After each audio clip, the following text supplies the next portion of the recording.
చాలా మంది అభిప్రాయం ఏంటంటే ఓన్ హౌస్ లో ఉంటే బెటర్ అంటారా, లేదంటే రెంటెడ్ అద్దెంట్లో ఉంటే బాగుంటుందంటారా? You take a business community. మన స్టేట్లో తీసుకుంటే ఇట్స్ వైశ్య బిజినెస్ కమ్యూనిటీ.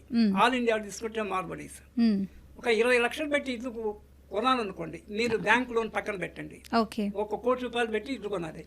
నేను ₹1,00,00,000 బిజినెస్ లో పెడితే నేను 2 crores సంపాదిస్తాను with in 3-4 years. I can leave in a rented house.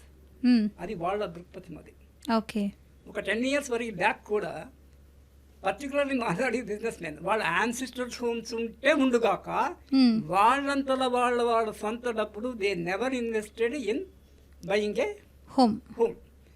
అది కానీ కాలం ఇప్పుడు ఒక తీరు ఉండదు. Change is the only thing which is permanent. What is permanent? Change is permanent.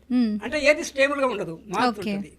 ఇప్పుడు ఏంటంటే ల్యాండ్ వాల్యూ ఇప్పుడు మీరు చెప్పినట్టు 1 crore అదే ఉంటే సో వాళ్ళు ఇంకా ఇన్వెస్ట్ చేసిన 2 crores బిజినెస్ చేయగలుగుతారు కదా అంటున్నారు. మరి అలాంటప్పుడు ఇల్లు ఎందుకు కొనుక్కోలేరు వాళ్ళు?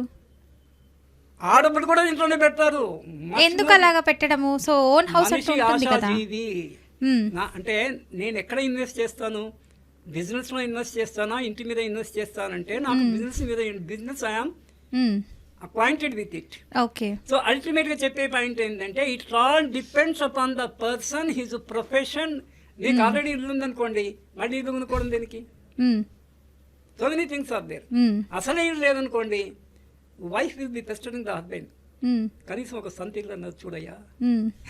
అవును, చూడయ్యా. చనిపోయినప్పుడు కూడా సొంత ఇంట్లోనే పోవాలని ఉందని అంటారు. ఇది ఉంటుంది కదా. సో ఇట్ ఆల్ డిపెండ్స్ అమ్మా.